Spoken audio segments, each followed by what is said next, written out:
네, 뉴스 시작합니다. 정치부 서주민 기자 나와 있습니다. 첫 번째 물음표 볼까요? 네, 첫 번째 물음표는 이준석 더벅머리 공개 왜로 하겠습니다.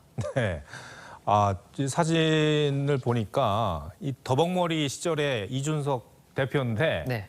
본인이 직접 공개를 한 거예요? 그렇습니다. 이 예. 여당 일각에서 이 제기한 허위 이력서 논란을 반박하기 위해서 공개한 겁니다. 네. 이 논란의 핵심은 이 대표가 대학 졸업생이자 또 군 대체복무 중 하나죠. 이 산업기능요원 신분이었던 2010년에 어떻게 지식경제부가 주관하는 이 소프트웨어 마에스트로 사업에 선발됐느냐 하는 겁니다. 네. 이 해당 사업에 선발이 되면 장학금 지원과 함께 연수 기회를 갖게 됩니다.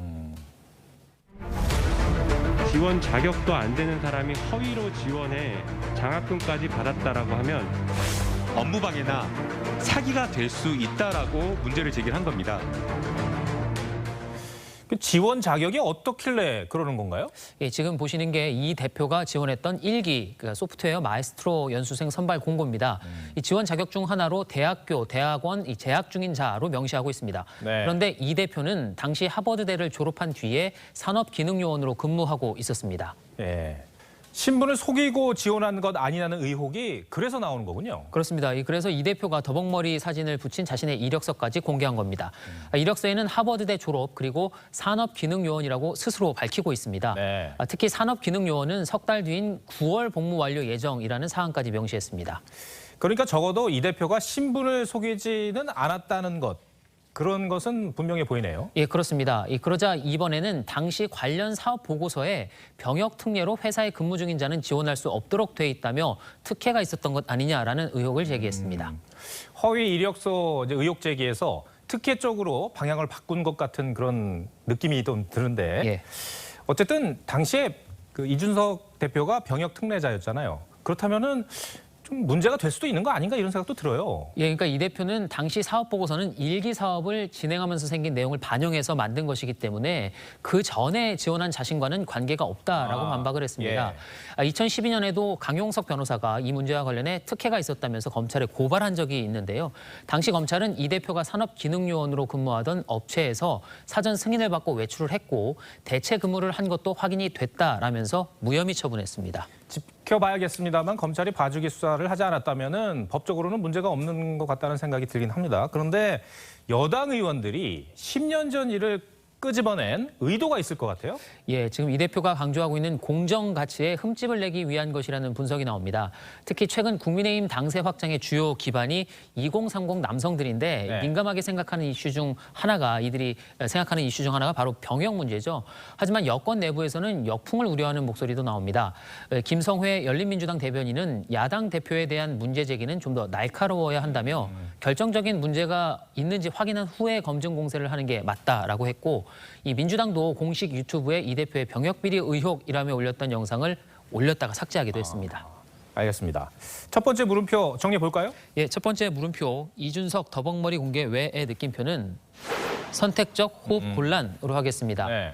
이 김남국 의원은 표창장 위조 혐의로 사문서 위조 또 업무 방해 유죄가 나온 정경심 교수의 판결 뒤에 가슴이 턱턱 막히고 숨을 쉴 수 없다라고 한 바 있죠. 그런데 이번엔 야당 대표의 허위 이력서 의혹을 제기하면서 사기와 업무방해 가능성을 주장하고 있습니다. 예. 의혹 제기야 막을 수는 없겠지만 이제와 이 내로남불과 공정의 문제라고 강조하고 있는 건 조금 당황스럽습니다. 네. 두 번째 물음표는 뭡니까? 네, 두 번째 물음표는 네. 추미애 우아한 꿈 현실로로 하겠습니다. 예. 추미애 전 장관 얘기인데요. 네. 서 기자, 23일쯤에 대권 도전 선언을 하는 걸로 알고 있습니다. 예. 그런데 우아한 꿈이라는 게 무슨 말일까요? 예, 지난 3월에 김어준 씨의 유튜브 방송에서 추 전 장관이 한 말을 한번 들어보시죠. 예. 그러면 언제쯤 이렇게 우리가 아니 그건 제가 정하는 건 아니에요. 네. 시대가 날 원하면 자연스럽게 이렇게 우아하게 말씀해 주시면 좋죠. 우아한 꿈이라는 게 대선 출마를 말하는 거군요. 네, 그렇습니다. 이 진보 농객인 강준만 전북대 명예교수가 최근 복간한 이 사회비평서 인물과 사상에서 쓴 표현이 바로 그겁니다. 강 교수는 복간 첫 호에 이 추미애 전 장관이 우아한 꿈을 이루기 위해 윤 전 총장을 비난해왔다고 분석했습니다. 특히 추 전 장관이 2004년 노무현 전 대통령 탄핵에 찬성했던 과거가 있기 때문에 대권에 도전하려면 강성 지지자들의 지지가 필요했다고 봤습니다. 그러니까 그 제물로 윤 전 총장을 이용한 측면이 있다라는 겁니다. 추미애 전 장관은 자신만큼 윤석열 전 총장을 잘 아는 사람도 없다. 이런 말을 했잖아요. 예. 근데 그 얘기는 호족수는 자신뿐이다. 네. 이런 걸 강조하는 거지 않습니까? 그렇습니다. 그래서 적대적 공생관계다 이런 얘기까지 나올 정도죠. 결과적으로 두 사람 모두 대권 도전에 나설 가능성이 커진 상황인데 이 강 교수는 윤 전 총장의 정치 참여와 관련해서 이 윤 전 총장보다 이 추 전 장관과 문재인 정부의 책임이 8대2 정도로 더 크다라고 봤습니다. 강준만 교수가 그렇게 보는 이유가 뭘까요? 예, 이 법무부 장관이 식물 검찰총장을 만들 수는 있지만 검찰총장이 식물 법무부 장관을 만들 수는 없었다는 겁니다. 예. 그러니까 이 추윤 갈등 국면에서 칼자루를 쥐고 있던 건 결국 추 전 장관이었다는 얘기죠. 윤석열 전 총장이 대권 주자의 반열에 우뚝 서버리게 된 건데 예. 애초부터 그걸 예정하고 예상하고 그랬다고요? 그건 말이 안 되죠. 이 정권이 혹은 또 추미애 전 장관이 만든 것이다 이렇게 보시는 거예요. 아, 거의 한 90% 만들어졌죠. 네, 책에선 8알이라고 그랬는데 네. 지금은 90%라고 얘기를 합니다. 예. 두 번째 물음표도 정해 주시죠. 예, 두 번째 물음표 추미애 우아한 꿈 현실로의 느낌표는 심장이 뛴다로 하겠습니다. 예.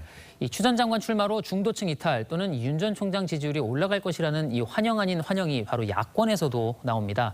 유창선 시사평론가는 여야가 동시에 대선 출마를 환영하는 최초의 유일무이한 인물이라면서 나 역시 기대가 커서 심장이 뛴다라고 했습니다. 알겠습니다. 서주민 기자 오늘 설명 잘 들었습니다.